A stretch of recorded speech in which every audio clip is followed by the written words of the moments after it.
Welcome है जी आप सभी का लॉन्ग टर्म इन्वेस्टमेंट की इस सीरीज़ में। तो आज जिस शेयर के बारे में हम बात करने वाले हैं वो है IRFC, इंडियन रेलवे फाइनेंस।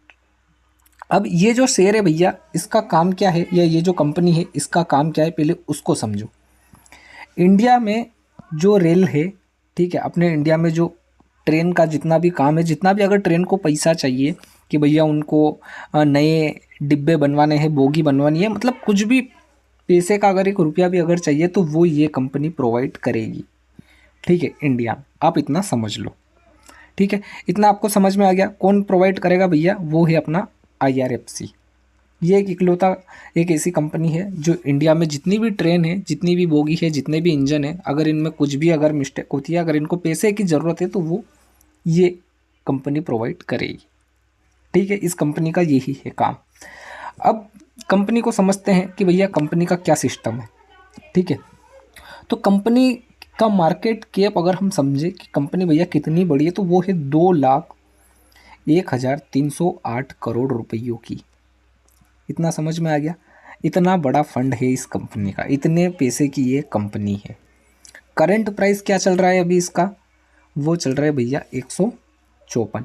अगर आपने इसको पहले से खरीद रखा है तो आप इसको होल्ड कर सकते हो या नहीं कर सकते हो, या आप खरीदना चाहिए या नहीं खरीदना चाहिए, सारा कुछ इस वीडियो में हम डिटेल से बारीकी में बात करेंगे।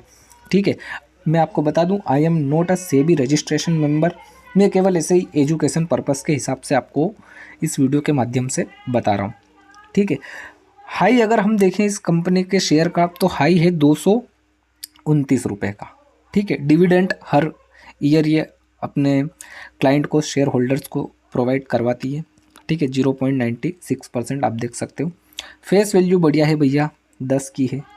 ठीक है, ROE अगर हम देखें तो 13% है, 13.60। ठीक है, और ROCE अगर हम देखें तो 5.73% है। मतलब सारा कुछ यहाँ पर तो हमें क्या दिख रहा है, एकदम ओके रिपोर्ट है, कोई झोल वाली बात नहीं है। ठीक है, प्रॉफिट और लॉस देख लेते हैं, कंपनी भैया प्रॉफिट में है या फिर लॉस में है, उस पर हम नज़र डाल लेते हैं एक बार। तो ये है कंपनी का शीट प्रॉफिट और लॉस का। ठीक है, 2013 से लेके 2024 तक का। ठीक है, अगर यहाँ पर अगर हम सेल्स की बात करें कि भैया कंपनी में भैया सप्लाई हो रहा है या नहीं हो रहा है, तो ओके रिपोर्ट है भैया हर महीने की, हाँ भैया जा रहा है। ठीक है, 2000 अगर आप 13 में देखोगे तो 5,550 का था, और अभी अगर आप देखोगे तो 26,645, मतलब बढ़त है। ठीक है, इतना मतलब क्लियर है कि कंपनी में बढ़िया आदान प्रदान हो रहा है सब चीज़ों का। टैक्स की अगर हम बात करें तो पहले कुछ टाइम पे टैक्स इसका बाकी था, लेकिन अब एकदम जीरो टैक्स है, बिल्कुल टैक्स फ्री कंपनी है। टैक्स कंपनी पे कोई सरकारी टैक्स बाकी नहीं है। कब से? 2020 से आप देखो तो पूरा जीरो है। ठीक है, 2024 में भी क्या है, अभी एकदम बिल्कुल जीरो है। ठीक है, तो कंपनी एकदम टैक्स फ्री है। प्रॉफिट की अगर हम बात करें कि भैया कंपनी प्रॉफिट बना भी रही है या नहीं बना रही है, तो ये है अपना प्रॉफिट वाला सेक्शन। लगातार अगर हम देखें तो यहाँ पर 522 का प्रॉफिट है, ये 522 करोड़ों में है। ठीक है जी, आप मतलब 522 रुपये मत समझना। और 2024 में अगर हम देखें तो 6,412 का बढ़िया सिस्टम इसने जनरेट कर रखा है। ठीक है, तो ये एक बात बढ़िया हो गई।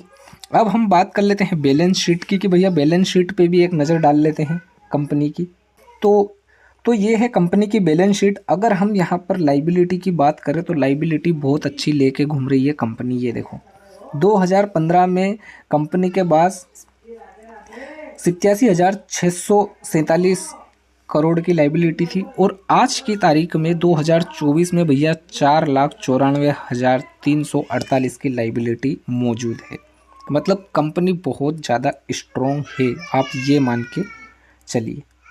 ठीक है, अब हम एक और चीज़ देख लेते हैं कि भैया इस पर होल्डिंग कितनी है, कौन कौन इसको होल्ड करके बैठा है। ठीक है,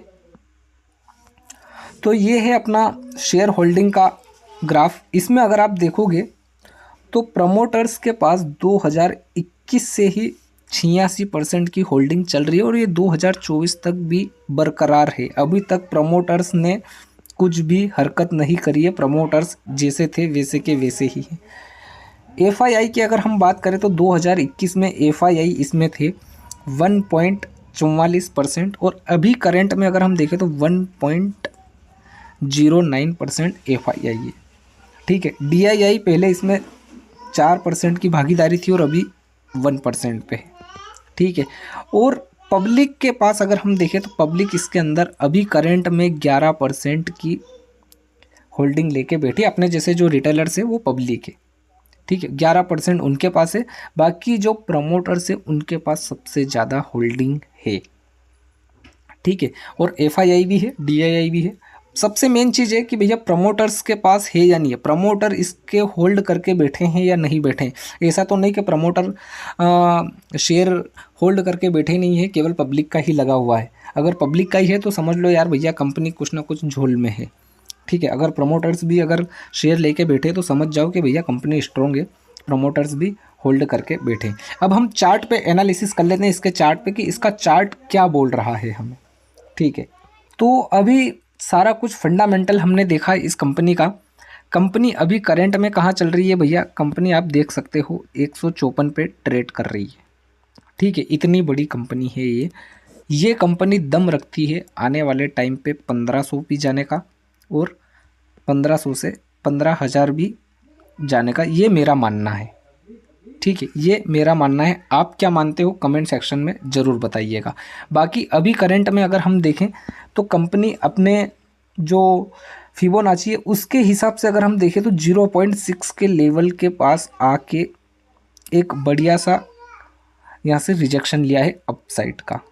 ठीक है, ये हम 1 मंथ के चार्ट पे देख रहे हैं। ठीक है, अगर हम इसको 1 वीक पे देखें या 1 डे पे देखें तो ये देखिए, ये है 1 वीक का चार्ट। ठीक है, 1 वीक के चार्ट पे आप देखिए, आपको क्लियर समझ में आ रहा होगा कि एक बढ़िया ग्रीन कैंडल ये बना चुका है 1 वीक के टाइम फ्रेम पे।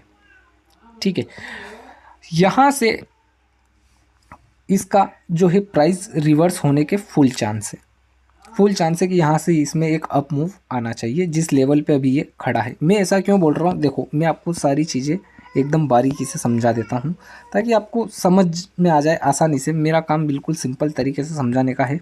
अब देखो, पहले अगर हम हाई देखें तो पहले ये वाला हाई था। कौन सा वाला हाई, ये वाला। ठीक है, इस हाई को अगर हम देखें तो थोड़ा सा अटक गया है, देखिए ये वाला हाई था। ठीक है, यहाँ पर अगर आप देखोगे ध्यान से तो ये है 0.6 का लेवल, वहाँ से भी गिरा है ये। कितने से, 200 के लेवल से। कितने, 200 की स्ट्राइक प्राइस ये वाला 200 के आसपास 192 से ये गिरा है और यहाँ तक आया है ये इसी लेवल पे। ये देखिए कहाँ तक आया है इसने, अगर लो कहाँ तक का जनरेट करा है तो ये देखिए ये वाली कैंडल है वो, और इसका जो लो है यहाँ पे आपको क्लियर दिख रहा होगा कि लो लिखा हुआ है इसका 116 का। ठीक है, 192 से सीधा 116, समझ रहे हो। अब वही सीन वापस से क्रिएट हुआ है कि ये यहाँ से गिरा है, कहाँ से, यहाँ से 229 का हाई है इसका, और वहाँ से ये गिर के कहाँ तक आया है, इसने लो बनाया है भैया अपना 132 का। ठीक है, अब वापस से एक पुल बैक आ चुका है। तो मेरा ये मानना है कि अब ये जो पुल बैक आया है ये एक कन्फर्मेशन है। अगर आपने ख़रीद रखा है पहले से तो आप होल्ड कर सकते हो, ये मेरा पर्सनल ओपिनियन है। बाकी आप अपने फाइनेंसर एडवाइज़र से आप बातचीत कर सकते हो इस बारे में।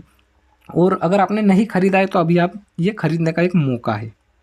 ठीक है, ये एक मेरा ओपिनियन है। आप ख़रीदो या नहीं ख़रीदो ये आपके ऊपर है और आपके फाइनेंसर के ऊपर है। ठीक है जी, ये ही था इस पूरे शेयर का सिस्टम। बाकी अगला किस शेयर के बारे में, कौन से सिस्टम के साथ अपन आए, कमेंट करके ज़रूर बताइएगा। मिलते हैं अगली वीडियो में किसी अगले शेयर के साथ।